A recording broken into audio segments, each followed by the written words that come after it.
Hello everyone. Welcome back to 신나게 놀자. 사이언스, 테크놀로지, 이코노미, 스트래티지 고민하면서 신나게 노는 놀이터입니다. 삼성중공업 주가가 5자리 또는 6자리 시대에 열릴지, 조선업 슈퍼사이클 세계 1등이 될지, 조선 삼국지 끝장내고 삼성중공업이 천하제패할지 고민합니다. 핵심부터 찌르기 위해서 사진부터 한번 보겠습니다. 삼성중공업 공매도 잔고, 신용 잔고 그래프고요. 제가 직접 그렸는데 모양은 없어도 안고는 맛이 있을 것 같습니다.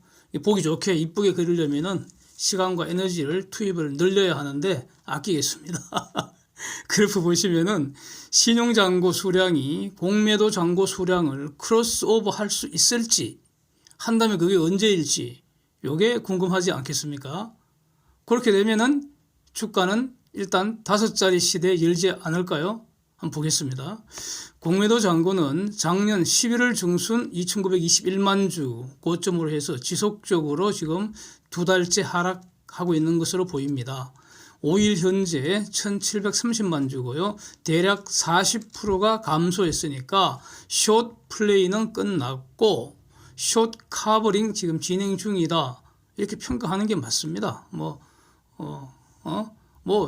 거리낌 없이 이렇게 판단하면 됩니다. 예. 신용 잔고는 11월 하순경에 1,068만 주 이렇게 고점이었는데 그 즈음에 주가 급락했었죠. 그러니까 11월 10일 날 유상 신주 이렇게 상장되면서 아마 좀 그 투기적인 그 매도 플레이가 있었던 것으로 그렇게 저는 정리를 합니다. 그래서 주가가 급속히 하락하는 것과 맞추어서 신용잔고도 급속히 하락을 했습니다. 그래서 1월 3일에 저점 943만 주 찍었고 4일부터 증가하기 시작해서요. 지금 963만 주입니다. 과연 숏 플레이는 끝나고 롱 플레이가 시작되는지 주목을 해야 되지 않겠습니까? 예.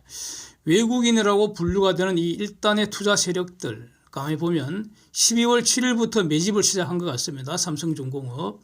그래서 그 즈음에 지분율이 13.05%까지 뚝 떨어져 있었는데 그전에 한 2달가량 계속 팔았거든요.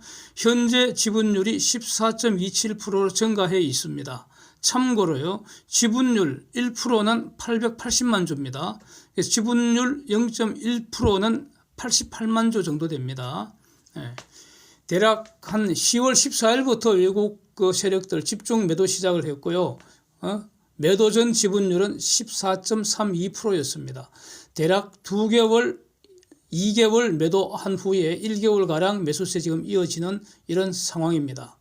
이제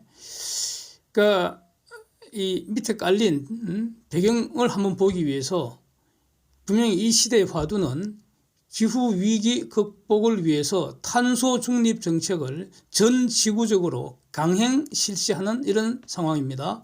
즉 에너지 전환 시대라는 겁니다. 그래서 적어도 2050년까지 로드맵 지금 딱 제시되었고요. 그래서 그 로드맵에 따라 2020년부터 지금 시행 중입니다. 시행 중. 이건 강행법규입니다. 어떤 국가 단위로도 막을 수가 없습니다. 전 지구적으로 하는 거기 때문에. 예? 미국도 함부로 거역할 수가 없습니다. 그래서 2050년이 일단 제시된 로드맵이고 그 이후에도 계속된다고 봐야 할 겁니다. 그래서 이 에너지 전환 시대에 저는 수소는 절대 아니라고 보고요. 가스와 원자력 전성 시대가 열린다. 저는 이렇게 정리를 했습니다. 구체적인 어떤 순서, 진행 과정은 대략 앞으로 한 10년간 가스 유일 전성 시대가 되고 그 후에 가스와 원자력이 동시에 전성시대에 이어지지 않을까. 에너지 시장에서 그렇다는 겁니다. 이런 시대적 변혁기에 지금 조선 산업을 딱 보면은 이 경기 사이클상 13년 불황이 끝나고 그냥 내버려 둬도 호황기가 시작될 그런 시기인데 에너지 전환이라는 이 시대적 변혁 흐름에 IMO가 국제회사기관입니까? IMO가 탄소 규제를 이제 가세를 해버렸습니다.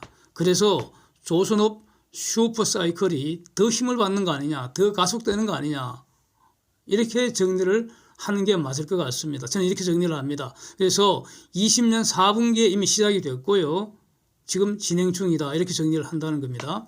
그렇다면은 이 조선업 대호황기에 돈 도대체 누가 버는가? 이제 여러 세력들이 돈 벌겠죠. 엄청 돈을 벌 겁니다. 여기 돈이 몰리니까. 예. 그래서 하여튼 그 배를 만드는 곳이 또 당연히 돈을 벌겠죠. 그러니까 글로벌 탑 3는 삼성, 현대, 대우입니다. 그래서 우리 다들 알고 있는 것처럼 그동안 눈물 젖은 빵 조각으로 이제 버텨왔던 조선사들입니다. 에? 이제 돈을 만약 쟤네들이 돈을 번다면 그게 이제 따뜻한 밥이 올라가겠죠. 그래서 지금까지는 쟤네들 거짓꼬라지 구경하면서 잘 먹고 잘 살던 것들이 쟤들 봐라 이제 뜨신 밥 올라오네. 그럼 우리도 같이 먹자 하면서 이제 숟가락 얹으려고 하지 않겠습니까? 숟가락 얹는 방법이 뭐겠습니까? 주식 사는 거죠, 뭐 주식. 네. 지금까지는 쳐다보지도 않던 사람들이 이제 주식 살려고 달려들겠죠. 좋은 배 비싸게 많이 팔아 이익 많이 남기면 결국 주가는 오를 수밖에 없는데 문제는 이 조선주 살려면은 코스피로 와야 한다는 겁니다. 이 세상에 조선주 살 수 있는 곳은 코스피밖에 없습니다. NYSE, 니제, 뉴욕 스탁 익스체인지, 니제에도 없고요. 나스닥에도 없습니다. 완전히 황금 주식 아니겠습니까? 예. 그래서 지구촌 구석구석에서 이제 코 묻은 달러 들고 코스피 와야지 이 조선 주식을 살 수 있습니다. 자, 그런데 지금 현재 이 가스 전성 시대에 가스 관련 최강 포트폴리오를 이미 갖추고 있고요. 삼성중공업은 앞으로 4세대 소형 원자력 솔루션까지 갖추게 될 거 아닙니까? 삼성중공업이. 그래서 당연히 그러면은 지금은 삼국지입니다. 조선 삼국지. 삼성, 현대, 대우. 이 조선 삼국지죠. 탑 3 중에서 과연 삼성중공업이 탑 1이 될 수 있겠는가? 그래서 조선 삼국지 끝내버리고 삼성중공업이 천하제패할 수 있겠는가? 당연히 관심을 가져야 합니다. 자, 그래서 저는 이렇게 저는 할 수 있다 이렇게 생각을 하는데 만약 이런 생각이 맞다면 앞으로 어떤 일들이 벌어져야 하느냐 이겁니다. 외국인 매수 더 가속돼야 될 거고요. 지분율도 사상 최고치로 올라가야 할 겁니다. 왜 그렇게 했습니까? 돈 냄새 외국인이 가장 잘 맞는 것 같습니다. 예. 글로벌 투자 규모도 너무나 막강해서요. 뭐 코스피에서 국민연금이 큰 손이라고 말든 하지만 솔직히 국민연금을 국민장금 수준으로 만들 정도 이 막강하잖아요. 글로벌 투자자금이. 그래서 코스피에서 언제나 투자를 리딩하는 지위에 있었기 때문에 국내 국민연금 포함해서 기관 따위는 분석할 필요가 없습니다. 그건 절대로 저는 쟤네들 분석하지 않습니다. 분석 대상이 아닙니다. 예. 외국인들만 잘 보면 되고요. 개인들 중에서는 절반가량만 잘 보면 됩니다. 어차피 개인 절반은 루저가 될 테니까 최소한. 자, 하여튼 이 그림에서 보면 신용잔고는 어느 순간 폭발적으로 증가하면서 공매도 잔고를 넘어서야 하지 않겠는가? 이게 체크 포인트가 아닐까? 이렇게 일단 말씀을 드리겠습니다. 지금까지 말씀드린 것은 소위 말해서 자본시장 수급을 본 겁니다. 예, 수급을 본 겁니다. 자본시장 수급을 결정하는 그 요인이 뭐겠습니까? 바로 실물시장, 즉 배시장, 배현물시장 아니겠습니까? 조선산업이죠, 조선산업. 그래서 구체적으로 이제 삼성중공업 제품에 대한 수요와 공급 이거 아닙니까? 과연 삼성중공업이 최고로 좋은 물건을 제일 비싸게 마구마구 팔아서 세상 달러를 쏠 수 있을지 여부 이거 아니겠습니까? 그래서 이걸 대략 한 6가지 주제로 나누어서 이번 시간에 정리해 보려고 합니다. 1. 가스 전성 시대에 지금 캐시카우가 도대체 뭐냐? 이거는 삼국지 공통입니다. 한국의 캐시카우죠. 뭐냐? 가스 운반선과 가스 추진선 아니겠습니까? 여기는 다 동의하실 겁니다. 가스 운반선은 LNGC고요. 가스 추진선이라는 것은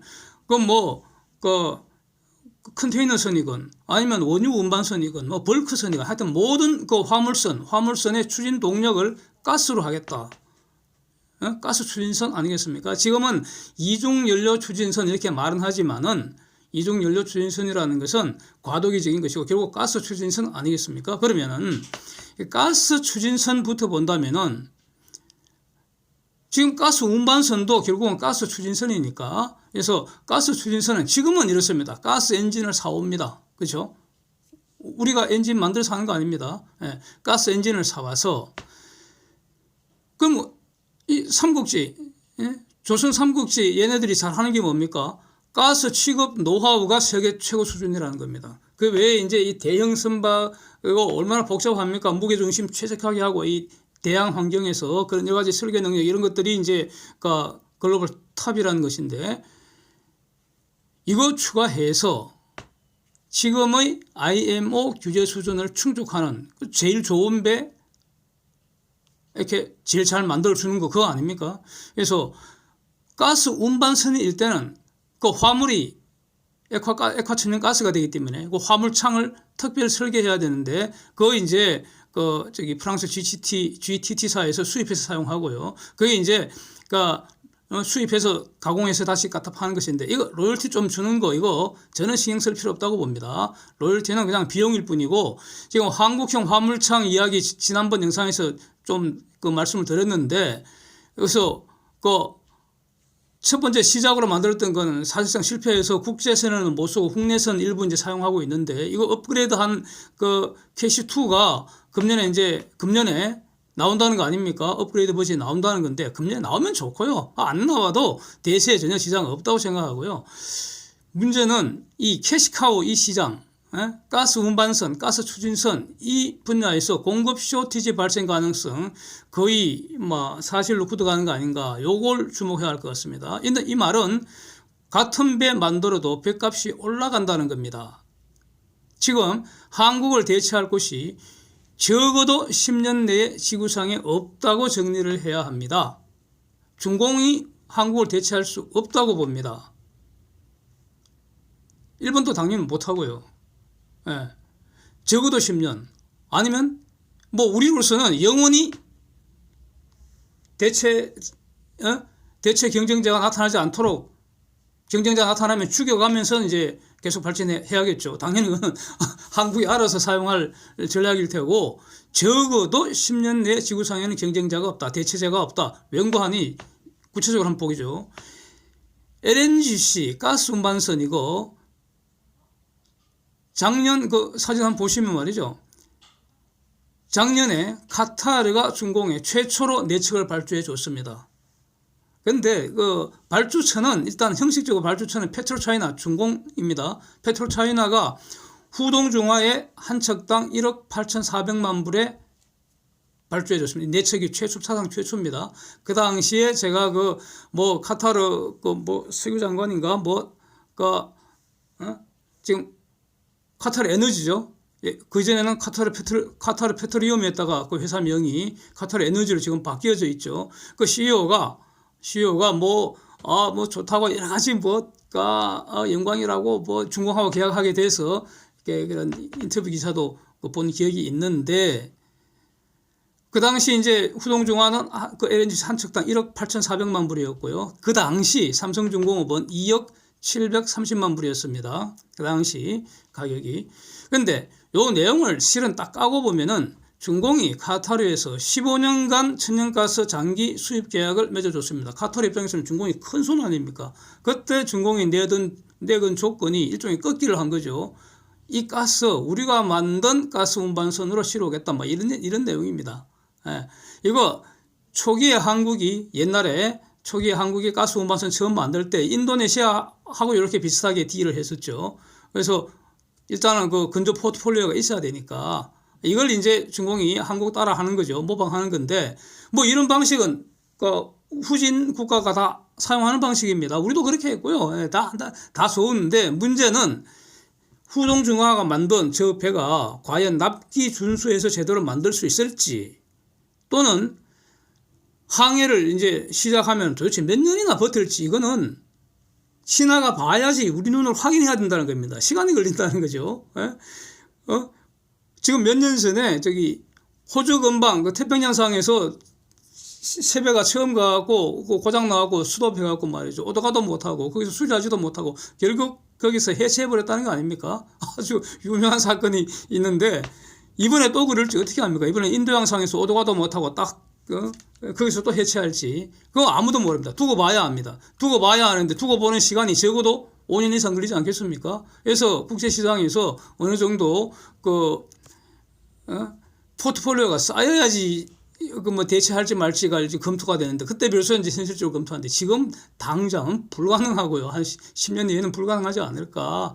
물론 이제 중공에서는 국가적으로 한국을 잡기 위해서 그 선주들의 그 발주자들에게 손해 내면 우리가 다 물어주겠다 뭐 이런 식으로 파격적으로 나올 수도 있겠죠. 뭐 하여튼 어떻게 나올지는 아직은 모든 것은 불확실하고요. 뭐 조건으로 따질 수도 없는 거고. 그래서 최소한 지금 상태로서는 공급 쇼티지 발생하고 배값은 오르게 된다.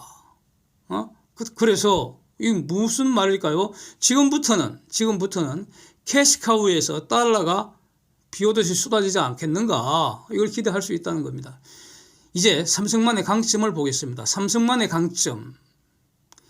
조만간 지금 삼성만의 강점이 최소한 2개가 있다고 보는데요. 강점 1을 보면 바로 전기 추진 가스 운반선입니다. 조만간 즉 2, 3년 이내에 가스 엔진 갖다 버리고요.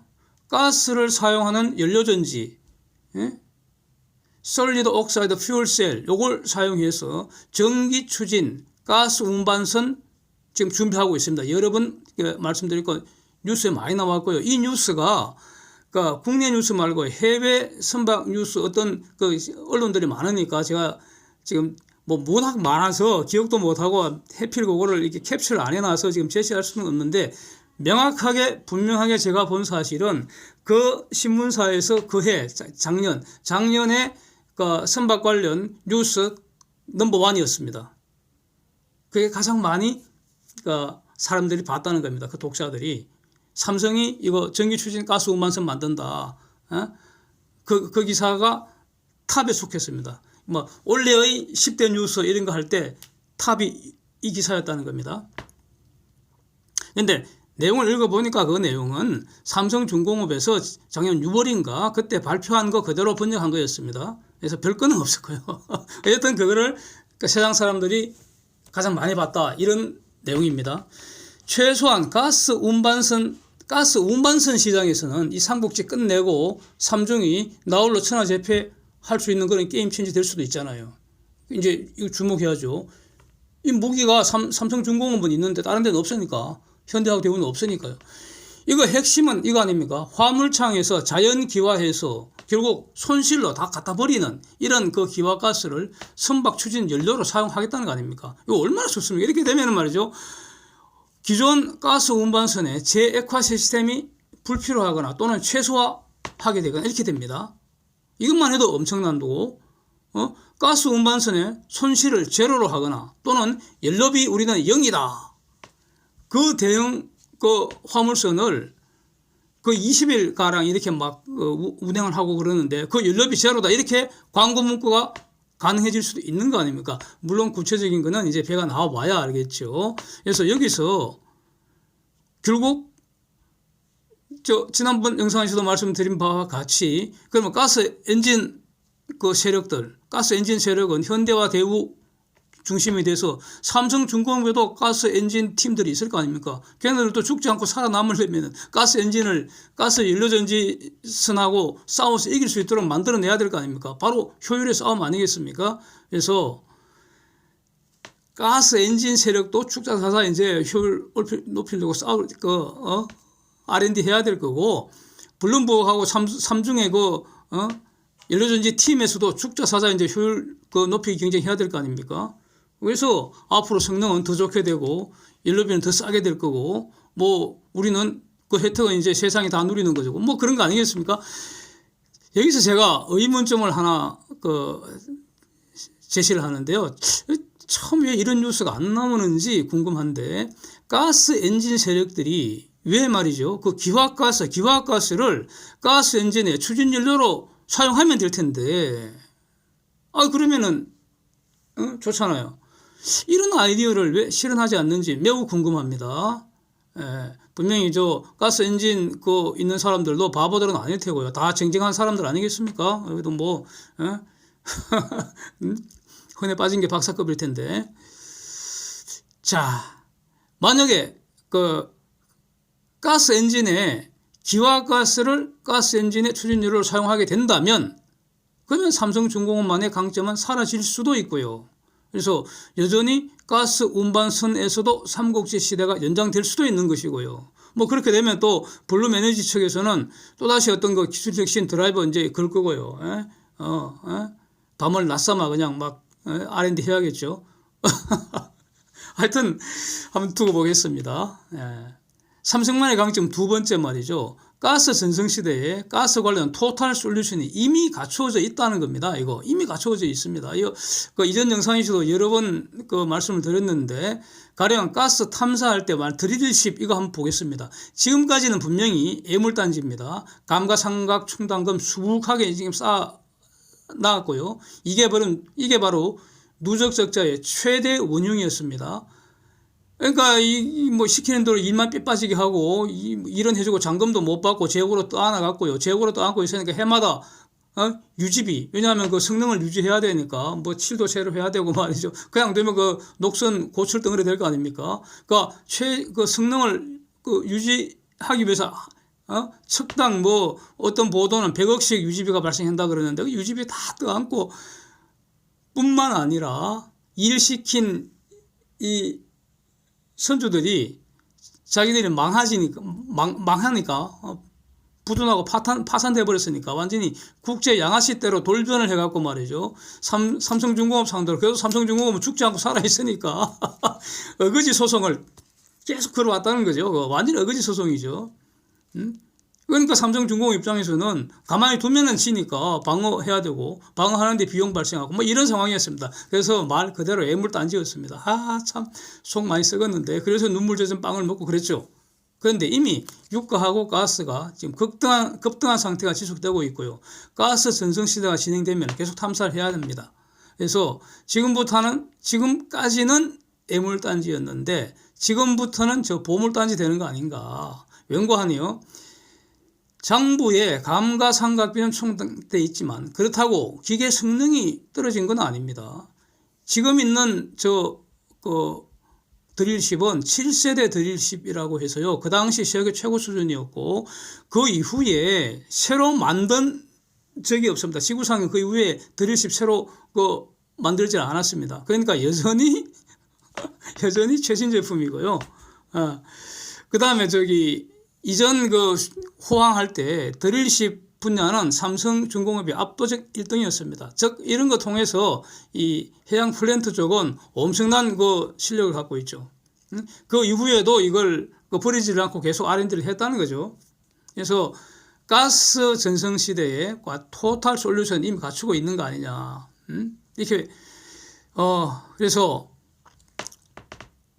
원유하고 가스는 언제나 동시에 탐사되기 때문에 원유, 가스 둘 다 본질은 유기화합물입니다. 그래서 저는 개인적으로는 도대체 원유하고 가스가 도대체 어떻게 만들어졌느냐 이거 제대로 아는 사람 없습니다. 정설이 없다고 저는 알고 있습니다. 가령 국내 지금 사이트 이름이 그게 지금 SK정유인지 어떤 정유회사 홈페이지 가면은 정보가 많이 있는데 저도 거기서 적지 않은 정보를 입수했는데 거기에서 원유 가스의 생성 원리에 대한 이론들을 쭉 전개를 하고 있습니다. 그래서 아직 정설은 없다 그렇게 말하고 있다는 것은 우리도 모르겠다 이런 말 아닙니까? 근데 저는 압니다. 저는 압니다. 저는 이렇게 정리를 하고 있습니다. 노아 홍수 시대에 사람, 동물, 식물 동시에 파묻혀서 에베레스트보다도 더 큰 흙덩이에 동시에 파묻혀서 순식간에 고온 고압으로 압착되어서 생성된 것으로 저는 정리합니다. 저는 그렇게 정리합니다. 그래서 지금 대규모 해저 유전, 해저 가스전 그게 바로 과거의 비극의 현장이 아닐까. 그런 그렇게 정리를 합니다. 하여튼 간에 그동안 원재료, 임금 오른 거 다 고려하면은 그래서 지금의 재고 드릴십은 황금 재고 아니겠는가. 저게 바로 보물단지 아니겠는가. 그래서 저거 분명히 조만간 팔릴 것이고 언젠가 다시 드릴십 신규 수주도 발생하지 않겠습니까? 그래서 계속 탐사를 할 거 아닙니까? 기존에 있던 배들은 다 지금 그 노후화되어 가는데 그 가스 전성 시대는 계속되기 때문에, 그리고 바닷속에는 앞으로 수백 년 혹은 수천 년 쓸 수 있는 가스들이 무진장으로 묻혀 있다는 겁니다. 예. 이와 관련해서도 제가 드릴 말씀이 뭐 엄청 많은데 이것만 갖고 떠들어도 아마 1시간 떠들 것 같습니다. 지금부터 바로 시작해도 원고 없이 시작해도. 자, 그 다음에 들으신 말고 이제 탐사하고 가스를 생산하고 가스를 배달하고, 이게 핵심 아닙니까? 예. 그래서 가스 생산하는 거를 해상에서 바로 하겠다 이거 아닙니까? 이와 관련해서도 사진, 아주 재미있는 사진이 하나 나왔습니다. 그 보면은 지금 그 해상 유전이나 에너지 관련해서 언론들이 너무너무 많아갖고 전부 처음 보는 언론들이고 그러는데, 그 사진 하나 보시죠. 여기 보면은 지금 그러니까 조만간 FLNG 부음이 일어날 가능성을 지금 짐작할 수 있지 않을까 싶은데요. 그리고 또 다른 사진은, 그러니까 삼성 지금 현재 그 전 세계에 FLNG가 4개가 있다고 하는데 그 중에 3개를 삼성중공업이 했다는 거 아닙니까? 호주에 있는 그 프렐루드, 그 다음에 모잠비크에 있는 코랄술, 이번에 지금 어저께 뭐 한 달 전인가 내보내갖고 지금 현재 도착해갖고 이제 가스 생산하기 시작한다 뭐 이런 사진 뉴스도 나오고 있는데, 이거하고 그다음에 말레이시아에 있는 그 사진 석장입니다. 그게 삼성중공업이 만든 FLNG입니다. 하나는 대우가 만든 거고요. 이게 축구장 한 3개 내지 4개, 5개 이렇게 나란히 연결하는 규모니까 이거 하나만 해도 어마어마한 것이죠. 네, 감이 안 잡히는데 정말 대단한데, 그래서 이거 한 척당 뭐 기본 한 3조 원 내외로 한다는 거죠. 그래서 삼성중공업 공식적인 IR자료 한번 보시면, 그 사진 같이 올립니다. 금년에 4개가량 계약될 가능성 매우 높고요. 그 다음에 요 삼성중공업 IR에는 아직 올라가지 않았는데 작년 가을 말레이시아하고 FEED 계약 맺은 게 있습니다. 원래 이게 대우 컨소시엄하고 삼성 컨소시엄이 경쟁을 했는데 삼성한테 낙찰이 된 것이고요. 이것도 상당히 중요한 계약인데 공시도 안 되고 그랬습니다. 그 뉴스에만 나왔고. 근데 이게 지금 말레이시아가 금년 말에 본계약 예정입니다. 원래 지금 밝혀진 일정이 그렇습니다. 그러니까 이거 포함하면 최대 5건 금년에 기대할 수 있습니다. 도대체 돈이 얼마입니까 이게 되면은. 그래서 지금 현재 4개 중에 3개를 삼성중공업이 포트폴리오가 있기 때문에, 경력이 있기 때문에 프리미엄 누리지 않겠습니까? 그래서 이게 LNG가 가스 전성 시대가 되면서 결국 먼 바다, 깊은 바다 이쪽에 가서 가스 퍼올려서 거기서 바로 정제를 하고 거기서 바로 액화까지 하고 거기서 바로 저장해 뒀다가 거기서 선적까지 해준다는 겁니다. 가스 운반선에다가. 자, 이게 핵심인데, 요 핵심 기술 가스 액화 기술하고요, 센스4라는 어떤 특허 기술, 그 다음에 요걸 뭐 태풍 불고 해류 떠내려가면 안 되니까 이걸 딱 고정시키는, 이 계류시키는 무어링 시스템, 계류시키는 독자 기술도 이번에 뉴스 많이 나왔죠. 국내 특허 출원돼 있고 미국에서 인정 절차 다 받았다는 겁니다. 그래서 이 외에도 많은 기초 기술들, 가스 관련, 가스 전성 시대의 가스 관련 토탈 솔루션을 지금 구축하고 있고 계속 발전시켜 갈 거다 이겁니다. 그래서 전번에도 한 말씀드렸지만 이런 FLNG 기술을 확장시키면은 현재 가스를 개지를 해서 수소를 만드는 것이 가장 현실적인 방법이고요. 이것이 가장 현실적입니다. 그러면은 FLNG 옆에다가 수소 만드는 그까지 같이 만들어버리면 되잖아요. 그래서 가스 가져갈 사람한테는 가스 실어주고 수소 가져갈 사람한테는 수소 실어주고 수소 운반선이 필요하면 수소 운반선도 만들어준다 이겁니다. 삼성중공업이. 이미 삼성중공업이 수소 운반선 개념 승계 다 맞췄고요. 수소 운반선 할 때 그 화물창이 핵심이잖아요. 그 수소 화물창 개발하는 거 더 이상 그 화물창 관련해서 프랑스 GTT사한테 로열티 주지 말자. 로열티 아깝다. 그래서 수소 화물창은 미리 이게 국책 과제로 R&D 시작해서 이걸 삼성중공업이 국책 사업을 해서 성공시켰다는 거죠. 수소 화물창 독자적으로 개발했습니다. 이런 게 다 갖춰져 있습니다. 이제 그래서 여기까지는 다 팩트이고요. 팩트. 이제 상상의 나래를 10초만 펴겠습니다. 향후 해상 신도시 고려할 때 지금의 FLNG 기반 미니 해상 신도시 충분히 만들 수 있습니다. 만약에 FLNG를 서너 개 또는 수십 개 또는 수백 개 연결해보면 어떻게 됩니까? 해상 메트로폴리탄 건설도 삼성중공업이 가능하지 않겠느냐. 이렇게 상상의 나래를 한번 펴봤습니다. 네 번째, 이제 그 공통적인데요. 삼국지 공통인데 에너지 전환 시대 다른 팔거리들 많습니다. 다른 팔아먹을 수 있는 다른 거 많습니다. 가령 에너지 인공섬을 생각해 봅시다. 지구에서 풍력 발전 최적지는 북해근방이라고 합니다. 다 시뮬레이션 다 해봤다는 거죠. 북해근방이라고 합니다.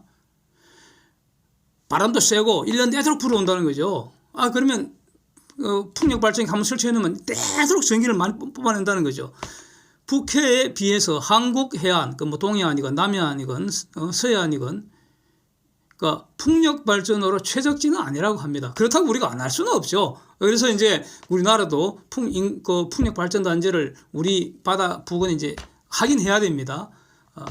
근데 어쨌든 간에 글로벌하게 본다면은 그런 북해 근방에 인공 풍력 발전 단지 조성 지금 많이 하려고 하죠. 그래서 한국도 여기 투자할 가치가 있지 않은가, 검토해야 되지 않은가 그런 개인적으로는 그런 의견을 갖고 있습니다. 그럼 이런 걸 조성한다고 할 때 핵심은 이건 본질은 뭡니까? 바다 위에 떠 있어야 됩니다. 풍력 설치선이 필요하고요. 그래서 그 바다 위에다가 그러니까 적도 같은데 적당한 곳에는 풍력 발전을 위한 인공섬을 만들 수 있다면 태양광이나 태양열 발전을 위한 인공섬도 당연히 만들 수 있잖아요. 그 최적지는 달라지겠지만 그래서 공통적인 것은 해상 부유물입니다. 해상 부유물 설치할 때 기본 기술, 어떤 기본 시공능 이런 거는 삼성중공업이 최고 수준 아니겠는가. 이거 바로 FLNG 응용하는 거 아니겠습니까? 그래서 엔지니어링 업체와 손잡고 컨소시엄 형성하게 되는 것이죠. 자, 기타 잡다한 것들이 많이 있습니다. 그래서 기타 잡다한 것들이라는 것은 뭐 암모니아 추진선, 암모니아 운반선, 이산화탄소 운반선 이런 거 저는 기타 잡동선이라고 봅니다. 이런 것들은요 고객이 만들어 달라 하면은 만들어 줄 준비가 되어 있다 이런 뜻입니다. 그런데 이런 것은 한국이나 중공 모두 할 수 있는데 삼성중공업 이미 잘 준비되어 있다는 말씀과 함께요. 개인적으로 저는 이런 건 돈 안 될 것 같습니다. 심하면은 연구비만 날리고 본전도 건지지 못할 것 같습니다. 뭐 그래도 하긴 해야겠죠. 고객이 운하면 우리는 할 준비가 되어 있다 이렇게 얘기하는 건데 가령 암모니아 엔진, 암모니아 추진 선박, 이미 이렇게 국내 여러 기업이 연구한다고 하는데 사진 한번 보십시오. 제가 완전히 저는 삽질이라고 봅니다. 지금 삽질. 간단합니다. 암모니아 광산은 세상에 없습니다. 암모니아를 채굴할 수가 없습니다. 그러면 만들어야 합니다. 암모니아는 NH3 아닙니까? 질소 1개, 수소 3개 갖다 붙이는 건데 질소는 공기 중에 많이 있지만 암모니아 만들 수소가 도대체 어디 있습니까? 결국 가스 개질해서 수소 만들고요. 이 수소로 암모니아를 만들어야 됩니다. 가스보다 더 비싼 수소보다 더 비싼 암모니아를 만들어야 됩니다. 그리고 나서 그렇게 비싼 암모니아를 부숴서 또 수소 만든다는데 암모니아 부숴서 만든 수소는 가스로 개질한 수소보다 더 비싸게 되는 거 당연한 거 아닙니까? 이거 완전히 미친 또라이 짓 아닙니까, 저거? 네? 제가 말이 좀 심했나요? 수소로 암모니아 만드는데 돈 들고, 암모니아 부숴서 수소 만드는데 또 돈 들고, 얼마나 한심합니까? 또는 풍력이나 태양광, 이걸 제가 그린 전기라고 제가 이름을 갖다 붙였습니다. 이렇게 만든 수소를 그린 수소라고 하죠. 그래서 이 그린 수소를 보관하거나 운송하기에 돈이 너무 많이 드니까, 왜? 영하 253도, 돈이 너무 많이 드니까 아예 암모니아로 만들어서, 그래서 즉 암모니아를 수소 저장 장치, 운송 장치로 사용하자, 뭐 이런 아이디어를 내 갖고는 이걸 이제 이송을 해서 사용처에서 다시 수소를 만들어 사용하자는 아이디어도 완전 미친 짓이라고 저는 봅니다. 이런 데는 이런 도 투자하면 안 된다고 봅니다. 이런 투자하면 이런 손실입니다. 딱 보면 이런 거 알아야 됩니다. 저는 그렇게 정리합니다. 그래서 제가 그냥 잡동산이라고 이름 갖다 붙인 겁니다. 그러나 하여튼 고객 문화는 해줄 수 있다는 겁니다. 우리는 돈 벌면 되니까, 고객 문화는 해주고 돈 벌면 되니까, 그것이 불법이 아닌 한. 원래 이 암모니아는 뭐 화약, 비료나 화약의 핵심 원료 아닙니까? 문제는 이게 꼭 필요한데, 암모니아가 꼭 필요한데 자연적으로 채취하는 양이 너무 적어서 그래서 어떻게 하면 이거 대량 생산할지, 이게 과거 산업계의 쟁점이었습니다. 그래서 치열하게 연구를 해서 하버라는 사람, 보슈라는 사람이 수소로 암모니아를 대량 생산하는 방법을 만들어서, 그래서 하버 보슈법이 지금까지 천하제패하고 있습니다. 하버 보슈 할 때 대량의 수소가 필요한데 수소는 어디서 얻는가? 지금까지 제일 싼 게 바로 석탄을 개질한 겁니다. 수소는 독자적으로 존재하지 않고 전부 그 유기화합물 속에 들어가 있는데, 유기화합물을 부수어서 수소를 만들어내야 되는데, 그때 제일 싼 게 지금 석탄을 부수어서 수소 끄집어내는다 이겁니다. 그런데 이제는 탄소 규제 때문에 더 이상 석탄 사용해서 그렇게 못하고요. 결국 남는 건 뭡니까? 현실적으로 가스 개질해서 수소 얻는 수밖에 없다 이겁니다. 그래서 수소 경제 아니고 가스 경제라니까요. 이렇게 되면 현존 암모니아 가격도 오르게 될 거고, 그렇게 되면 화약값, 비료값도 오를 가능성이 높다고 봐야죠. 자, 이게 이제 이 정도로 하고요. 다섯 번째, 삼성중공업의 어떤 그 강점, 장기적으로 게임 체인저가 될 수 있는 것, 바로 4세대 소형 원자로, 즉 MSR이라고 Molten Salted Reactor, 4세대 소형 원자로, 이거 용융염 원자로라는 거, 이거 지금 원자력 연구원하고 삼성중공업이 같이 지금 공동 개발하고 있다는 거 아닙니까? 이거 물론 현재로서는 원자력 추진 선박을 목표로 하고 있지만, 즉 대형 컨테이너선이나 이런 거 원자력 추진 선박을, 화물선을 목표로 하고 있지만, 이것이 갖추어지면은 원자력 발전 선박을 할 수 있습니다. 이거 원자력 발전 선박은 새로운 해상 플랜트 사업 될 수 있는 거 아니겠습니까? 오hm 법칙에 의하면은 송전 손실 때문에 장거리 송전이 불가능한 지역이 있습니다. 송전하려면은 송전 선로를 따라서 그러니까 전기 수요가 많아야 되는데, 즉 대도시가 쭉 깔려 있어야 되는데, 그러니까 한국 같으면 가능한데 시베리아라든지 수천 킬로미터 동안 사람도 없는데, 아니면 대표적인 곳이 섬 지역 아닙니까? 섬, 인도네시아 같은데, 저런 데는 이 송전선 깔기 뭐 안 되니까 그 전기 보내면서 다 손실로 공기 중으로 사라져 버리니까, 이런 데는 원자력 발전 선박하는 게 최고죠. 그러니까 지금까지는 어떻게 했습니까? 그냥 기름 태워서 그 발전기 돌리면 되잖아요. 기름 태워서 발전기 돌리면 되는데 기름을 사용하지 못하니까, 탄소 배출 때문에 안 되니까. 그러면 원자력 발전 선박을 만들 수 있다면 와, 대박 아니겠습니까? 그래서 장기적으로 이 게임 체인지 될 수 있는 걸 지금 갖고 있는 거 아니냐. 가스와 원자력 전성 시대에 지금 솔루션을 지금 다 갖고 있는 거 아니냐. 뭐 이렇게 지금 막 선전하고 있는 것 같습니다. 삼성중공업하고는 아무 관련도 없고요. 저는 작년에 진입했습니다. 작년에 진입했습니다.